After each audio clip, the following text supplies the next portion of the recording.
10e édition de la Made in Asia, ce qui signifie que cela fait 10 ans que la MIA a ouvert ses portes en augmentant le nombre de visiteurs chaque année, passant de 8000 personnes la première année et jusqu'à 90 000 visiteurs en 2018. Lors de cette convention, plein d'activités vous sont proposées comme des combats de sumo, du parcours, de la K-pop, des concerts, des compétitions de jeux vidéo, des concours cosplay et plein d'autres choses. Durant cet événement, des invités de tout genre sont à l'affiche tels que des youtubeurs, des illustrateurs et des cosplayers de haut niveau. D'ailleurs, nous avons eu la chance car 3 cosplayeuses nous ont accordé une interview. Il s'agit de Kirae, Elbazi et de Mao Taku.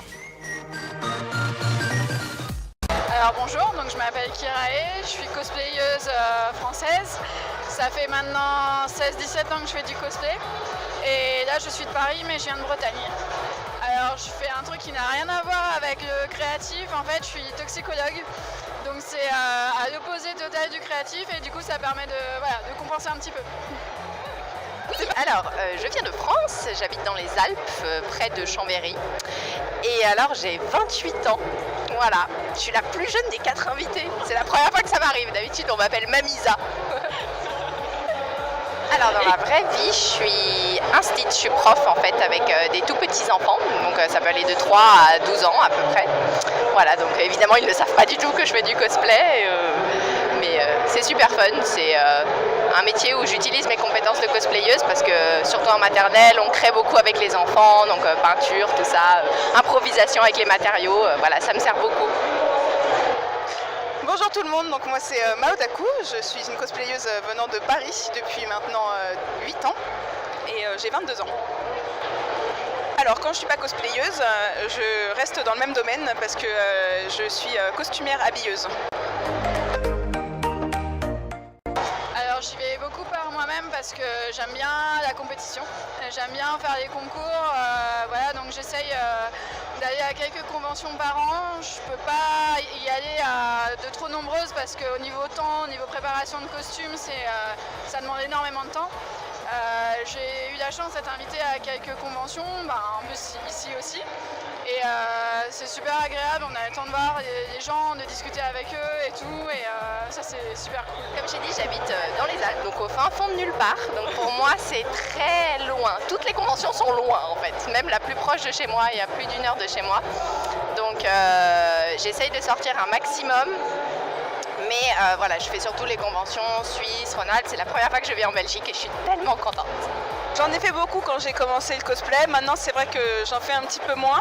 Disons qu'en fait j'essaye de privilégier des conventions que j'ai encore jamais faites ou dans des endroits où j'ai pas l'habitude d'aller, comme par exemple ici en Belgique, c'est la première fois que je viens là.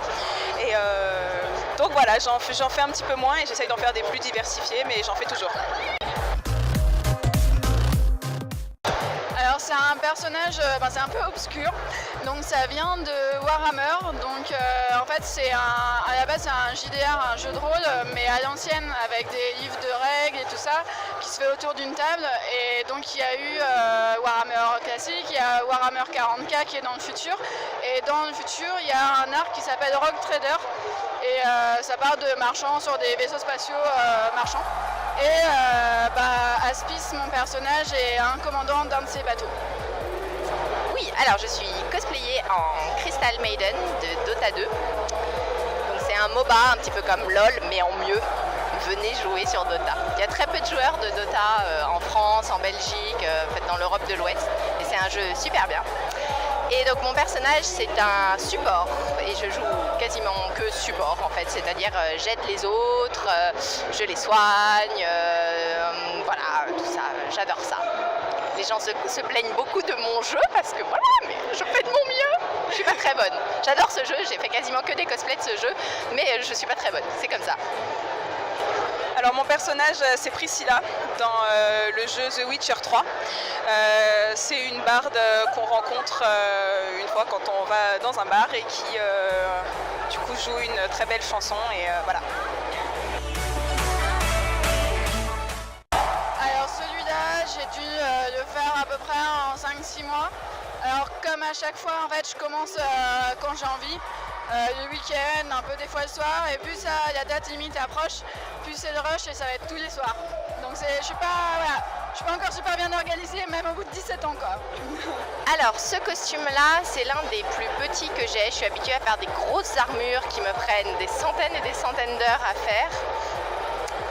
Mais celui-là, il a dû me prendre, juste 100 heures, je pense, tout compris, à faire. Et pour moi, c'est pas beaucoup. Je sais que pour certains, ça va sembler déjà beaucoup.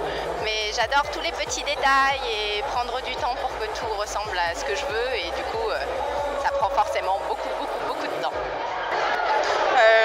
J'ai pas compté dans l'exactitude, mais je pense que ça m'a pris à peu près une trentaine d'heures.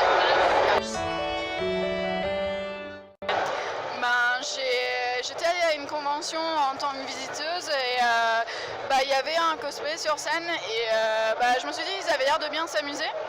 Déjà avant en fait je faisais des modèles, des maquettes de personnages d'animés, ça va être des garage kits, je peignais des trucs comme ça et je me suis dit tiens ça serait marrant de faire du cosplay parce que finalement c'est en grandeur réelle. Je me suis lancée et j'ai jamais arrêté. C'est tout simple, c'est la première fois que je suis allée en convention de ma vie. J'ai vu sur scène un groupe Naruto et à l'époque j'étais une fan hardcore de Naruto. Et du coup j'étais là, oh mon dieu, c'est ce que je veux faire. Je faisais du théâtre, j'ai toujours été bricoleuse, un petit peu artiste et je me suis dit voilà c'est ce que je veux faire. C'était en 2008 ou 2007 même à Lyon. Et si les gens veulent te soutenir, te suivre, où est-ce qu'ils peuvent le faire? Alors, envoyez-moi de l'argent. Non, s'ils veulent me soutenir, simplement, j'ai une page Facebook et une page Instagram, Elbazy Cosplay. Faut pas hésiter à venir mettre des petits likes ou c'est super sympa. Nous, ça nous fait toujours chaud au cœur de voir que les gens suivent notre travail ou viennent nous voir en convention. Voilà, ça fait chaud. Merci beaucoup.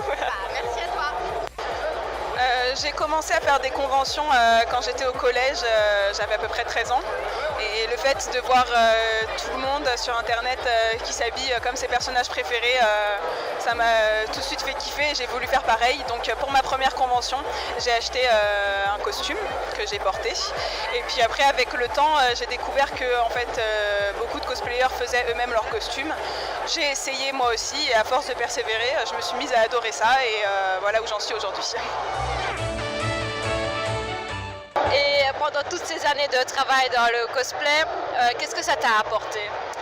Alors le truc vraiment cool c'est que j'ai élargi mon cercle d'amis, je connais maintenant plein de personnes super sympas, des amis plus proches, des connaissances où on se croise juste en convention, des gens que je vois tous les jours presque. L'échange entre les gens, les techniques, on s'échange comment tu fais ça, moi je fais comme ça, etc. Et au niveau technique en fait, maintenant que ça s'est démocratisé, il y a vraiment plus de choix au niveau matière. Il y a tout ça au début quand j'ai commencé, le Warbler ça n'existait pas, le Tibra ça n'existait pas, les perruques il y avait un choix sur eBay et elles étaient dégueulasses. Et maintenant on a vraiment la possibilité de créer plein de choses et c'est vraiment super intéressant en fait. Et cette évolution. Est-ce que tu as eu des difficultés au début ou même maintenant? Alors j'ai toujours des difficultés sur certaines choses. J'ai fait beaucoup de costumes couture au début. L'armure ça fait que 4-5 ans que j'en fais. Je me suis lancée parce qu'au début ça me faisait très peur et finalement on fait des ratages et on recommence et au fur et à mesure on s'y habitue. Il y a des choses que j'arrive toujours pas à coudre. Autant quand c'est complexe on peut essayer de tricher un petit peu. Je suis incapable de coudre une jupe plissée correctement en fait, j'y arrive pas, je sais pas, j'ai un blocage. Alors qu'un costume plus compliqué, j'arriverai à le modéliser et à mieux le faire. Donc voilà, j'ai des difficultés très ciblées. Et combien de costumes as-tu fait au total pendant toutes ces années? Alors j'ai arrêté un peu de les compter mais j'ai encore toutes les photos sur mon disque dur je pense, mais ça doit tourner autour de 80, du très simple au plus complexe. Avant je faisais vraiment énormément par an, une douzaine par an, mais c'était des uniformes scolaires, des trucs simples comme ça. Maintenant je fais un très gros dans l'année et si j'ai le temps j'en fais 2 ou 3 un peu plus simples. Donc j'ai diminué mais sur l'ensemble ça doit être autour de 70-80. Ah oui, et Avec quel costume as-tu reçu des prix pour les concours? Alors au début j'ai eu pas mal de prix sur des concours généraux. Depuis le début, il y a pas mal eu de costumes primés sur des costumes généraux. Après, il y a eu des costumes qui ont été primés sur des concours un peu plus gros, genre les sélections ECG, la finale ECG. Voilà, ça a été au fur et à mesure, il y a plusieurs costumes comme ça qui ont été un peu plus haut dans le classement, on va dire. Et pourquoi avoir choisi ce nom, Kirai? Alors, faut que je fasse appel à ma mémoire. En fait, au moment où je me suis inscrite sur un chat de manga, il fallait choisir un pseudo. Et j'adorais Angel Sanctuary à l'époque. Il y avait un personnage, c'était l'adolescence quoi, donc il y avait un personnage un peu dark et tout qui s'appelait Kira. Et Kira était déjà pris, donc j'ai transformé en Kirae et c'est resté depuis tout ce temps. Ouais, c'est chouette. Et si les gens veulent te suivre, te soutenir dans tes travaux, où est-ce qu'ils pourront te trouver sur les réseaux sociaux? Alors j'ai une page Facebook où je mets énormément de photos de Working Progress, vraiment toutes les étapes, qui permet aussi d'échanger. Si les gens ont des questions, je réponds directement sous les photos. J'ai un compte Instagram qui est aussi un peu cosplay, mais voilà, moite-moite avec ma vie perso. Qu'est-ce que j'ai encore? J'ai ouvert récemment un compte Ko-fi si jamais les gens veulent m'aider et me donner un petit tips comme ça. Voilà, j'ai ouvert un compte sur Vero aussi pour tester, donc il y a plein d'endroits à me suivre, mais la page la plus fournie ça va être Facebook quand même. Ok, d'accord, super, merci beaucoup. Est-ce que tu as d'autres passions à part la couture? Oui, effectivement. Donc en plus de la couture, je fais du conservatoire depuis que j'ai 7 ans à peu près. Donc je suis harpiste et c'est une grande passion, tout autant que la couture pour moi. Dis-moi, comment choisis-tu tes personnages? Alors en général, je vais pas mentir, c'est principalement un coup de cœur avec le design.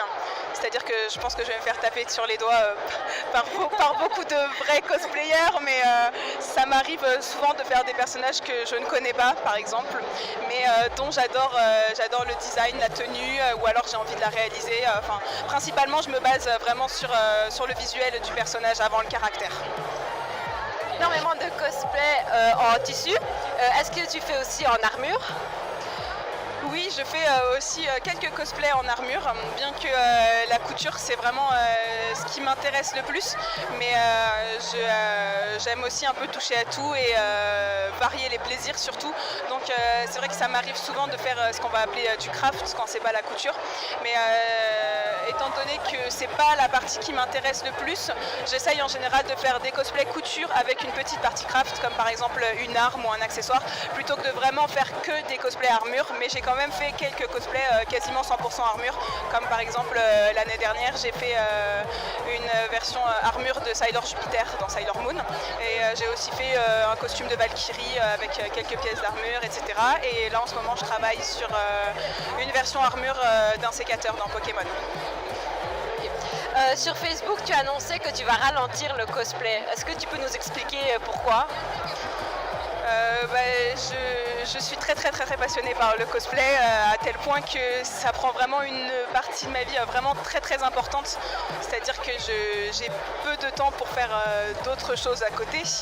Et j'avais peu de temps parce que j'ai décidé justement de ralentir un petit peu le cosplay pour pouvoir me consacrer à d'autres choses, voyager plus, me consacrer donc à mon autre passion qui est la musique, et voilà, prendre un peu plus de temps pour moi aussi et économiser de l'argent aussi forcément du coup. Et sur quoi tu vas te concentrer alors du coup maintenant? J'aimerais bien en fait développer plus mon activité de cosplay vers ma chaîne YouTube, parce que je commence depuis quelques mois à faire aussi des clips de cosplay, donc ça me permet d'allier ma passion pour la musique et la harpe avec ma passion pour le costume. Donc par exemple là ma prochaine vidéo qui va sortir sur ma chaîne, c'est donc avec ce costume de Priscilla, comme je disais tout à l'heure, elle joue une chanson la première fois qu'on la voit dans le jeu, et j'ai décidé de reproduire cette chanson sur ma harpe pour me filmer en train de la jouer et donc poster ça sur ma chaîne YouTube. Je suis pas toute seule d'ailleurs, je suis avec mon cher et tendre qui cosplay Jasquier et qui m'accompagne à la guitare dans cette vidéo. Et pour toutes les personnes qui veulent te suivre, où est-ce qu'elles peuvent te trouver? Alors mon principal média, ça va être Facebook. C'est là que je poste toutes les photos de mes shoots en général. Sinon, j'utilise aussi beaucoup Instagram, mais de manière plus casu, c'est-à-dire que ça va être plus des selfies ou j'utilise beaucoup la story pour montrer mes work in progress par exemple, etc. Et sinon, du coup, le média sur lequel j'aimerais vraiment le plus me concentrer maintenant, ça va être YouTube, parce que comme ça, je peux faire des vidéos et voilà. Super, merci beaucoup d'avoir répondu aux questions. Et c'était tout pour la Made in Asia, j'espère que ça vous a plu. On se retrouve le mois prochain pour de nouvelles interviews.